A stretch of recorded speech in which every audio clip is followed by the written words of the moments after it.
So this is a machine learning plus web development project where we are going to build a machine learning model that is going to predict the phishing prediction. That is basically if a site is a phishing site or not. And then we are going to develop a web application on Django where we are going to mount this model and then deploy it on Heroku. So let's see what this project entails. So we have a dataset that contains metadata about 5,000 legitimate and 5,000 phishing sites. So phishing is a type of semantic attack often used to steal user-sensitive information or data, including login credentials and credit card numbers, by masquerading as a trusted entity, enticing a victim into clicking on a link or opening an attachment in an email or through instant messages like using the platforms like Instagram, Facebook, etc. So there is a large data set with many metadata information for which you might have to understand the meaning of the metadata or what does this metadata informs you about before you start working on the dataset itself. So the details of the project. Now, the project is divided into three parts. The first part is building a machine learning model to predict if a site is a phishing site or not. The second is where we build a web application on Django where we're going to mount the prediction model. And the last part where we deploy the Django project on Heroku. So the first part, that is building the machine learning model. So we start off with building a machine learning model where we use a random forest classifier model and train that model using phishing site data points. So there's abundant information, that is the metadata of these sites, which helps us in recognizing the phishing sites. In this particular project, we will learn how to select features and on the basis, I would say on what basis exactly that we are going to select the features is what we are going to see in the machine learning part. Next is Django web application. So this is the second part of the project where we will build the web application using the framework Django. We mount the model we built in the previous part on the Django project here. So this is the last part, right? So this is the last part of the project where we deploy the Django application on Heroku using connections to GitHub. So with this, we can now start off or move on to the first part, that was building the machine learning model. Hi, so this is the machine learning part of the project where we are going to build a machine learning model that predicts if a site is a phishing site or not. So as you can see, the first code block here is to mount the drive folder onto this collab notebook, meaning now we can access the files stored in our drive folders from this collab notebook. And even here you can see that I am asking that the drive is to be mounted and this directory is to be accessed with it. That is the drive directory. Next, you can see that there are some packages that I am importing, right? So these are not the list of all the packages that I'm going to import, but the list of the packages that might be used in data manipulation, data extraction, data handling, or data visualization. So the first library is the NumPy library.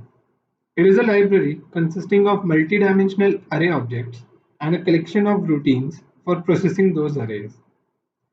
Using NumPy, mathematical and logical operations on arrays can be performed easily and efficiently. Next is the Pandas library. It is a library for data manipulation and analysis. In particular, it offers data structures and operations for manipulating numerical tables and time series. So the last two that you are seeing is the Seaborn and the Matplotlib library. So both of these libraries are actually used for data visualization itself. But while Seaborn is a library for making statistical graphics in Python, similar to Matplotlib, Seaborn actually helps in exploration of your data in a easier manner and a more visualizing manner as compared to Matplotlib. The reason being that Seaborn provides you with much more graphs and better color palettes from which you can create better data points, or I would say better key points, right? So as you can see, I am now loading the dataset, that is phishing.csv, from my drive folders, right? And using the function read CSV that is inside the pandas. So using the function head, I'm going to print the first 5 data points of the dataset. I can see that there's ID, num dots, subdomain level, path level, URL length, num dash, and a lot more information, right? Like this is a very large data set. And then you see at the last column is the class label that is defined by 1 and 0 if the site is a phishing site or not. Now I'm first of all dropping the ID column because again it is of no use to me since pandas already creates an ID for us, right? So next is using the shape.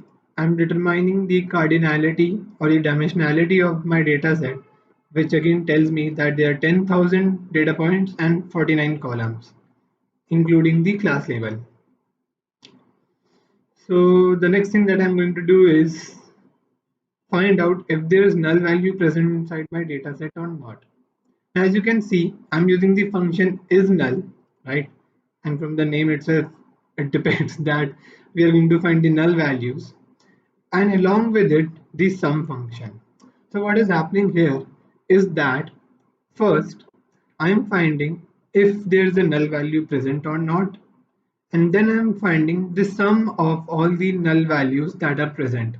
Meaning, if there's 5 null values present inside my num dots, then isNull is going to provide me with 5 trues, and this sum is actually taking the sum of number of times true is occurring. So basically, what I'm getting is, in the end, is the number of true values that are present inside the num dots. Right.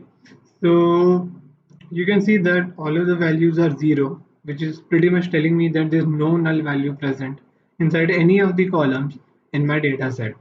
So in that case, we can say that yeah, the data is pretty much clean, right?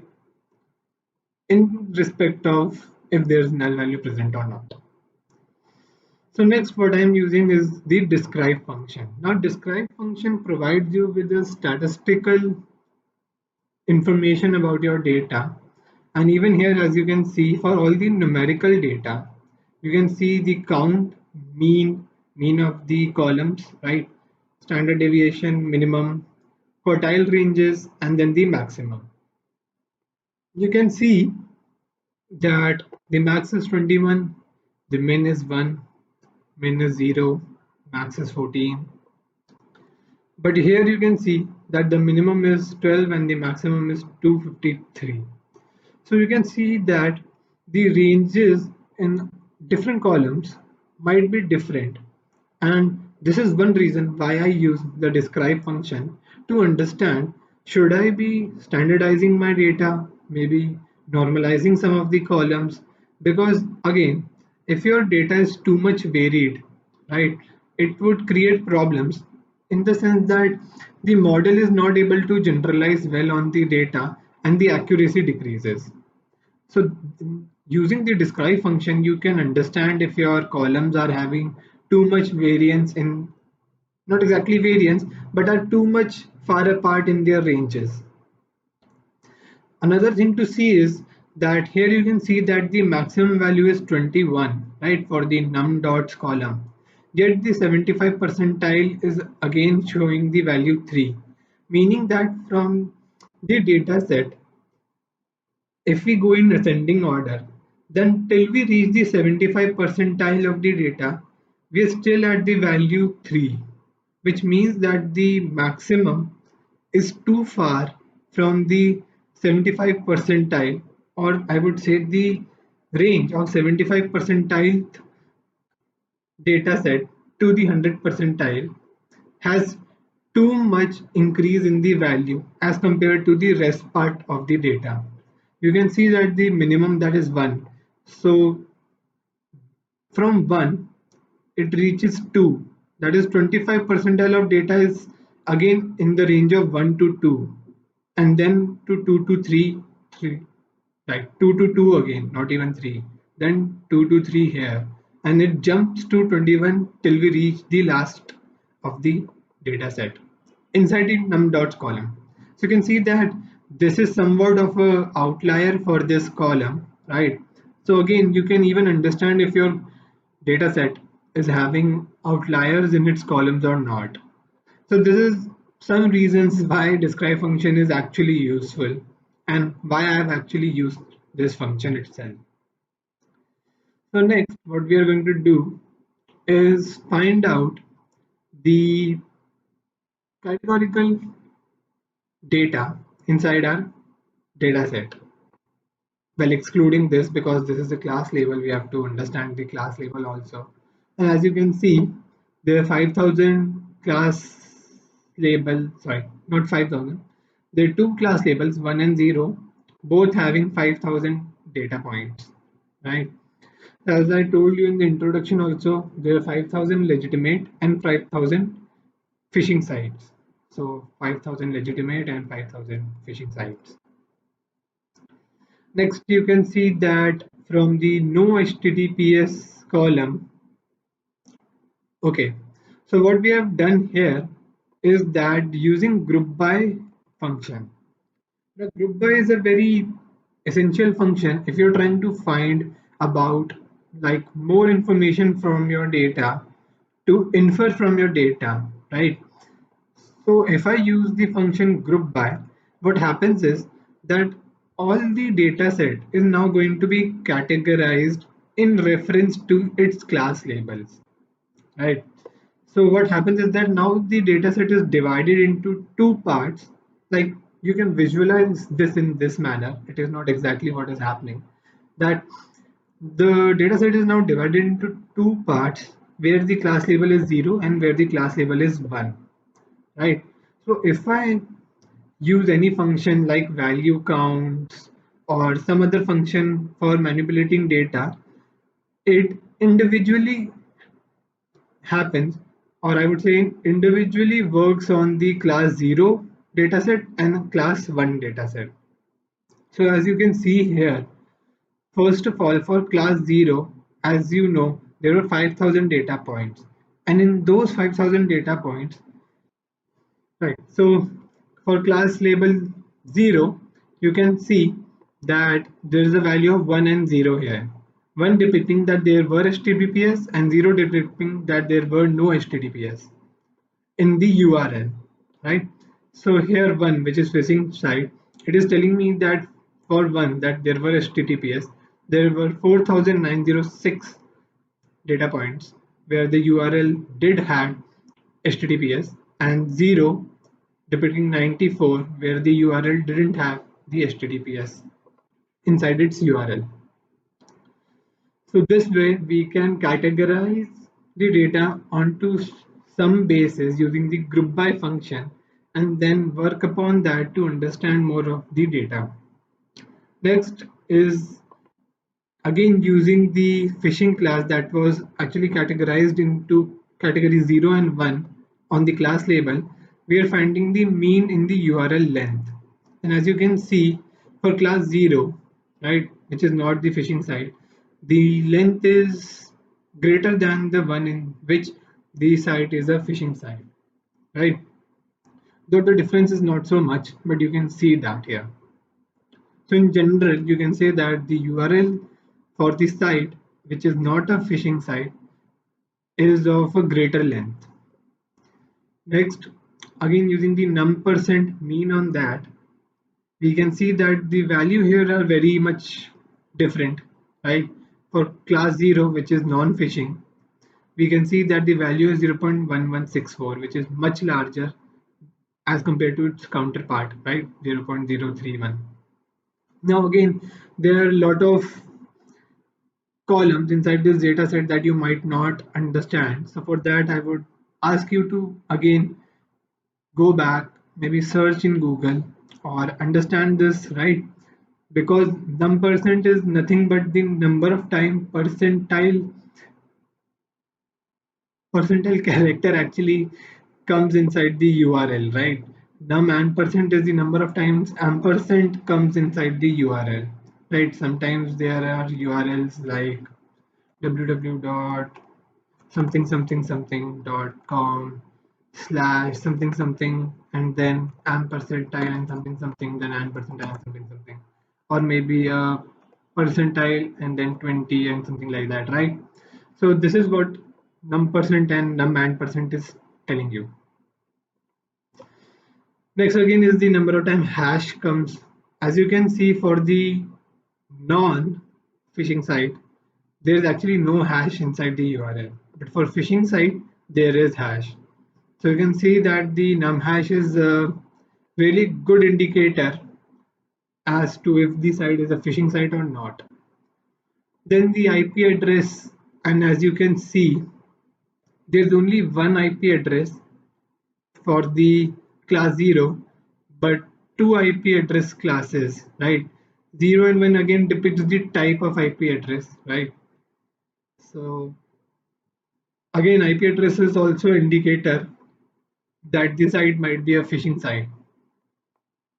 So with this, we're going to stop here, and in the next part of the machine learning part itself, we are going to understand how to categorize which column is to be selected for our final data set that we are going to fit into the model. We are going to understand one reason or as to one basis on how we were selecting our data set, right, or our columns from our data set, so that we might be able to shrink this data. Because again, if you're directly trying to input 49 48 columns data set into the model, it is going to take a lot of time to train the model. Again, another reason why we cannot do this is because later on when we are building a web application, when we are building a web application, we will need to input this data, right? So who is going to input 48 data points right into the maybe a form or something, right?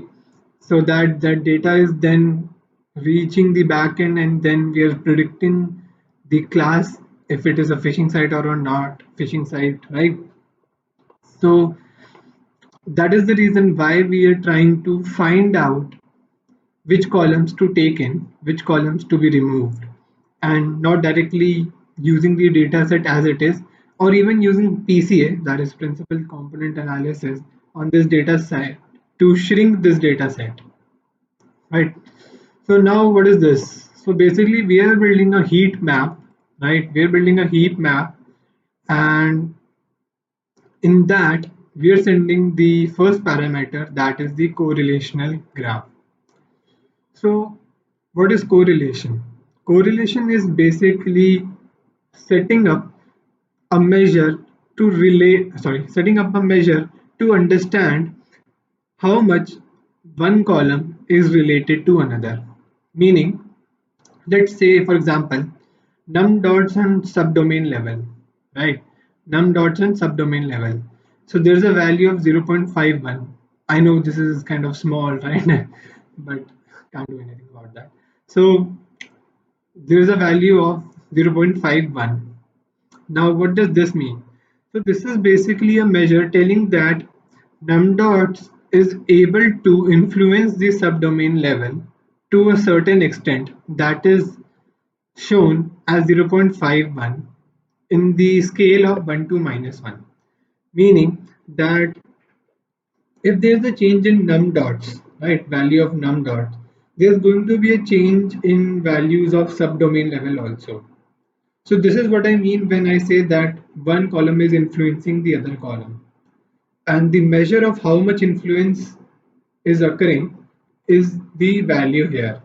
Now correlation actually ranges between -1 to 1, both inclusive. One being that if there's a change in column 1, there's going to be an equivalent change in column 2 also. And if there's a value of -1, that means that if there's a change in column 1, then an equivalent inverse change is going to happen in column 2. Meaning if num dots and subdomain level had a value of -1, right, as its correlation, then if the num dots was increasing, then the subdomain level would equivalently decrease, right? So this very big graph is with a lot of numbers is actually telling each and every, actually is taking pair of each and every column and finding out the correlation between those columns, right? So why did we actually build this graph, right? This is a big graph, as you can scroll down, scroll down, scroll down, right? So the reason was, what I was finding out is that we have a class, right? We have a class here that is depicting 1 and 0. So from this row itself, I am finding out those columns that have high correlation with class label, meaning that from all of these list of columns, right, except the class label itself, I'm finding out which column has a lot of correlation, maybe positive or negative, doesn't matter. A lot of correlation with the class label, because that means that these columns are able to actually influence my class label, right? So you can see that num dots has a 0.29 value, which is high. And how I'm saying high is because I was looking at all the values here, and the highest value, if I'm taking the absolute value, is 0.54, then 0.46, right? So in that respect, I would say the value of 0.29 is high, but a value of 0.17 is not, right? So you have to understand on your own which value is to be considered, which value is to be removed, right? So I've taken the num dots, then I've taken the num dash, that is minus 0.37, again high value. The values which are closer to -1 and 1 shows that the influence is much larger as compared to a value that is closer to 0, right?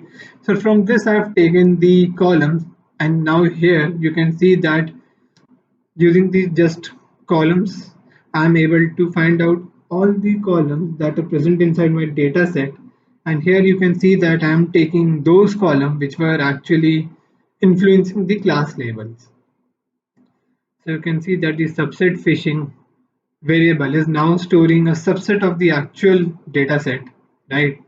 And here you can see that there's only 12, right? Sorry, 12 columns, and one of them is actually the class label itself. So once we understood that, how to actually select the features from your dataset or the columns from your dataset, you can even take some of the columns that I didn't take, that were like 0.13 value, 0.17 values, right? To maybe increase the dimensionality by a little more, so that you might even get a better accuracy as I am getting, right?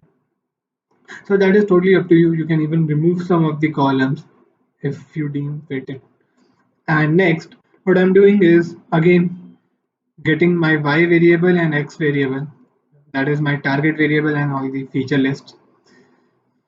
So here you can see that I'm again importing some of the libraries, that is the random forest classifier, my model itself, train test split function. Again, this function helps me in categorizing my training and testing data, and the accuracy score function, which is again to compute the accuracy, right? So I'm instantiating the random forest classifier model or class, having an estimator that's 250. That means the branches, not exactly branches, but trees that are going to be used. Then the n jobs, which is equal to -1, telling the yeah, like telling the hardware basically that you have to use all the processors to train the model. Now again, I'm using the fit function from the model and the predict function to predict for the test cases, and lastly finding the accuracy. And you can see the accuracy is 99.81 percentile, which is like very high. And even the testing accuracy is 97.8 percentile, which is again very high. So you can actually see that the features that we chose were the right features because our training and testing accuracy are really very high. So in this way, you were able to build a machine learning model from a data set that was initially having 49, 48 data columns, from which you were able to get a subset that were having only 11 columns, and even that is giving you a very high accuracy, right? So the last part where we actually dump the model using the pickle library. So what we do is we are now saving our model so that later on we are able to use this model inside our web application to do the predictions there. So with this, we have completed the first part, that was building the machine learning project. Second part of the project where we are going to build a web application that would be on the Django framework. So before we start off and understand how to set up the code, how the code is working, first let's understand what Django is. So Django is a Python-based free and open source web framework that follows the model template views architectural system. It is a web framework that has a set of components that helps you to develop websites faster and easier. So this is what Django framework really is. Now, you must be thinking what model, template, views, architectural system is. So basically, we have the front end, the back end, and the database as the main pillars in Django. The template is defined by the front end, basically the HTML files and the static files. The models is defining the tables that are going to be used to store and retrieve the data from, and the views is basically the backend implementation in the apps of the project itself. As you can see on the left side also, our project is defined by the my site directory and our app is defined by the polls directory here. And there's a difference between them. So the project actually helps in maintaining and structuring the Django website itself, and polls in the sense that the apps are actually subparts in the project which provides you with the functionality inside your website. Right, you will maybe understand better when I'm explaining what polls is and what files are being used in polls directory, right? But before that, let's first set up the code. So first you just have to create a project directory. Once you create a project directory, build an environment for that project. So what I mean is that first I just built a project directory which was named Phishing. Then I build an environment. Now if you're using PyCharm like me, you can just go to the files, go to the settings, and inside settings, you will be shown a project interpreter inside the project subpart. I would say the project button. Inside there's a project interpreter. Click on this. You can see there's already a environment set up for this project, but you might not have this, right? It might be empty. So for that, you just click on the settings button, click on add. Then once you click on add, you can just name your environment and where it is going to be stored and which Python version you want to use, right? So once you do that, your project for your project, an environment will start to load, and once it loads, we move on to the next part, that is to run the pip install command. But before that, what you have to do is go inside the my site directory, right?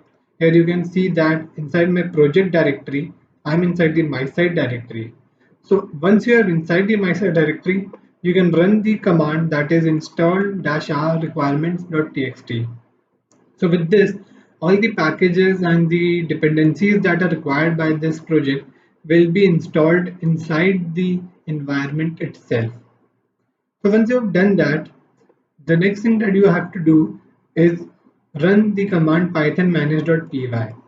So this is a command that is specific to Django, not Python. And what this does is that it helps in instantiating all the target models or all the target tables that are required by this Django project. Now, as you might know, or maybe not, Django provides you with a base project, meaning you don't have to build a project from scratch. So if you run the command Django admin start project and then input the name of the project, then a base project is provided to you by Django onto which you can build more apps to define more functionalities onto your website or change the configurations in the settings.py file inside the project directory and run the project in a way that you want, right? So you don't have to build anything from scratch. You can build on top of the base that is provided to you by Django, right?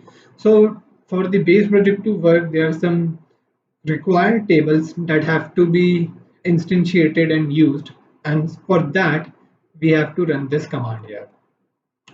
So this is the last command, that is python manage.py run server.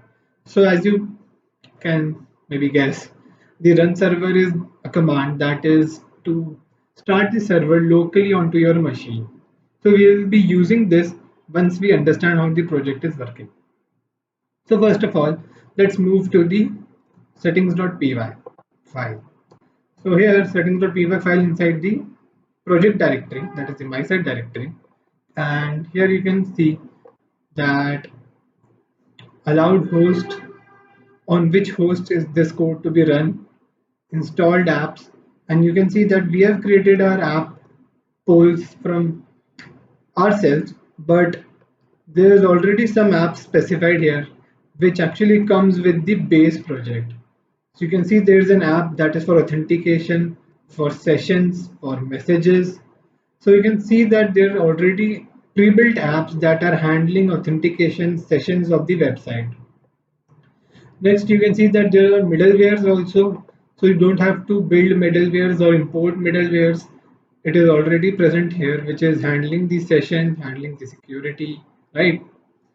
Next is the database. So you can connect your own database to your application from here. So you can connect a Postgres database, maybe a MySQL, SQLite database, right? You can connect those databases and then through the models you can use those database tables. Next, you can see that we have defined static root and static URL. So what are these? So your code or your website will have static files, and static files are actually CSS, JavaScript and images. So to handle those files, we are going to set up static URL that is defining on which path you might access those static files, and static root which is defining in which folder or in which directory all these static files will be present, right? Now there might be something that might confuse you while I was explaining the settings.py file. So for that, if you're still confused, you can just go to the Django docs, and it pretty much is a very easy way to understand how Django is working, since the docs are very good, right? There's even a link, but this link is only for the static files. So moving forward, you can see that we have now just in a way configured this settings file so as to how our project is going to work. Next, what we are going to do is write our code in the polls, that is our app, so that we are able to build the functionality that we want on our website. So first we can go to the views, right? This is the backend implementation where we are storing the data and using that data. But before that, let's first see the HTML page, that is the index.html. This page is actually stored in a templates directory inside the polls directory, right? So as you can see, this is the HTML page with the CSS and all, and here you can see that a form is being created. So we have created a form where we are going to store the values, or actually take in the values from the user itself, and once he has or she has inserted all the values that is required by the project, what we are going to do is ask the user to click on the button, right, the submit button, and once he or she clicks on the button, what happens is that all of that data that was in the right, all of the data that was in the form is going to be transferred to my backend, that is the views, right? You can see that all that data is now transferred here, and I am storing all of that data into different variables. So what I'm doing is, once the variables are storing the data from my forms, I'm building a data frame, right? I'm building a data frame here, which is going to be input into the phishing model. So as you remember from the last part, in the last code block, we were saving our random model, right? Our model that was the random forest classifier using the pickle library. So here we are loading that same model, right? And using its predict function to predict if the site is a phishing site or not. Since we already have our data, so on this data the prediction is done, right? You can see that the df is now inserted here, and if the value is 1, we understand that the the site is actually a phishing site. If the value is 0, we understand the phishing, the site is not a phishing site, right? So once we have done that, we're going to return the result using the context. So what happens is that in the backend or in the views, we define a function that takes in the values from forms, right? Then we find out the result using our model, right? The phishing model. And once we get the result, we send back the result again to the front end or our HTML page. So this render function actually helps in rendering the HTML page, which is defined here, that which HTML page is to be rendered, and also helps in returning the response, that is the context, back to the front end, right? So one thing that you might have noticed here is that there is no call for this function. Yes, we have defined the function, we are returning some values, but there is no call for the function. So how is this function being called and used? So for that, we go to the URLs, right? The urls.py, that is again inside the polls directory itself. So what happens is that we set up a path onto which if a user comes, then this index function is being called automatically. That means that there's a URL defined, and once that URL is accessed by a user, this function automatically is called. And once this function is called, then it starts to take in all the values that were filled up in the form, and then we create a data frame, pass it into our model for prediction, get the result, return the result back to the front end. Right. So basically, this is how the application is working. Now, for this project itself, we are only using the template views system. We are not using the models, as we are not trying to insert or save the values indefinitely, right? Which we are getting from the index.html page. So now I'm going to use the last command, that was python manage.py run server, which starts a local server onto my machine, and it performs some system checks and provides you with a URL, that is the localhost URL. So on this URL, I have mapped my index function So you can see that it is now loading the page here, right? So if I type in the name, right, the name of the URL, why there's no specific name of the URL, but you can just insert the URL here itself, which might be www dot something something dot com, right? So there's only two dots present here. Path is 50. I'm just putting in anything, right? I don't know even if the values, since the values are inside the ranges which we were also able to see in our describe function. So we can just put any value, yeah, for just explaining you how the function is working. But just the thing is that you have to input those values which were inside the ranges at least, or else you would be getting a result which might not be true or accurate, right? So once you click on submit after filling up your form, it is going to load the model and do the prediction and return the value. So you can see here that if this is a phishing site, then the value is true, which means that the URL that you had and the values that you presented resulted in a true value for this phishing site. So this is how the Django project is working, right? So with this, we have completed the second part, that was building the web application and understanding the web application and mounting the machine learning model onto the Django application. Right, so in the next part, we will be deploying this application onto Heroku. So this is the third part of the project where we will be deploying our web application on Heroku. So before we start with Heroku, we have to use some files which are like commands for Heroku to understand.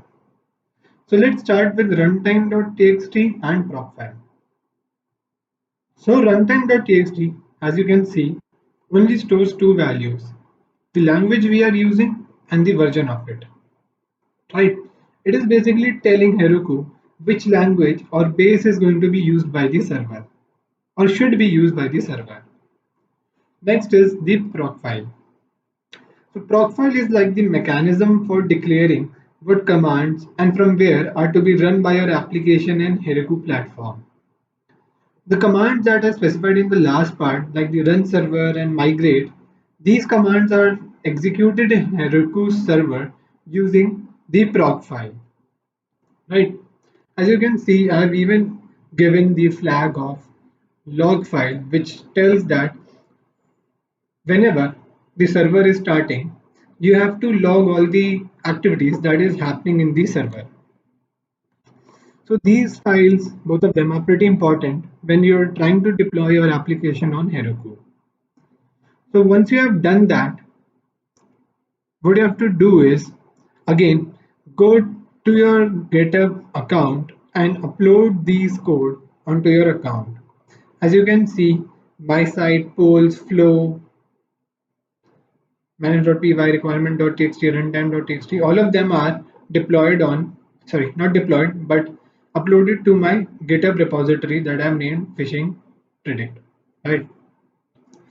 So once you have done that, right, you can go to your Heroku account. And if you don't have an Heroku account, just create one. It's pretty easy. It asks for your personal information like name, number, email ID, if you're affiliated with any company, right, or if a student, something like that. And once you fill up that, an account is generated for you. So once you log into your account, you will be seeing a dashboard like this, right? So on the top right, you can see that there's a new button which has a create new app. Click on that and then type in your app name, choose the region, there's only two regions here, and then click on create app. Once you do that, then in your personal dashboard, there's going to be the app listed here. So I've already created one, that is phishing websites. So click on that or click on your app and there would be some options for resources deploy, right? Then go to the settings first, scroll down to the build packs, then click on add build pack, click on Python, and then click on save changes. Once you do that, then the app, this particular app in your Heroku account, will understand that the Python is the language that is going to be used by the server, right? So once you do that, again go back to deploys, and in deploys, click on GitHub Connect. You can see that there are three methods of deployment. First is the Heroku Git, that is like the CLI interface, just like git bash. You can just open your command line or maybe use the interface and code there, or actually put in some commands which will again help in uploading your files to the server, and then you can run commands to start the server. This is the GitHub Connect version, where what you have to do is just connect your repository to this particular app, right? And this is what we are going to use. Container registries for those who know DevOps and understand the cycles for them, so that if they want to automate the process of updating and reinserting, then they can use that. So for this, we have, or I would say I'm using the GitHub Connect. So once you click on this, it will ask you to log in into your using your credentials of the GitHub account. Once you have done that, it would connect your GitHub account with your Heroku account. Next, it would ask you to connect one repository to your app here. So there's going to be a search box where you can search the repository you want to connect. Once you have searched that, there's going to be a connect option. Click on that, then it would show you something like this. Connected to your account slash your repository by your account, right? Then scroll back, or I would say scroll down to manual deploys, and then choose the branch in which your code is present. Since my code is present in master branch, so I'm going to choose master and then click on deploy. So once you do that, your server is now started and your code is now going to be set up on your server. You can see that Heroku Python, that is our build pack, is now actually yeah, is now actually being used by the server, and using the runtime.txt is understanding which version is to be used, right? And then it is now going to start loading and using the requirements.txt to install all the requirements, like the packages and dependencies that we had to use inside our project itself.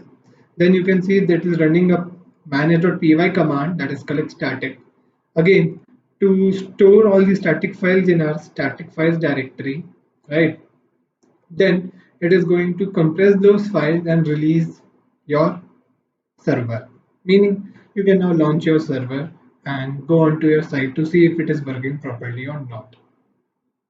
So once it has done all of the automated process that it has to do, it is going to give you a views button here, right? Like you can see here, it is going to give you a views button telling that deploying to Heroku is being done. So you can click on views button, and yeah, you can see here that the page is now loaded. Just type in again something. There's no space usually, so keep that in mind. Again, I'm just inputting anything. Well, I say anything, but again, all of these values are pretty much inside the ranges of the columns that we're using to predict the data. And once you click on submit again, okay, this is kind of merging with the background. But again, is it a phishing site? The value is given as false. So the URL that we had and the values that we input tells us that the site is not a phishing site. So with this, we have completed the third part also, that was deploying a web application on Heroku. And with this, we have totally completed our project.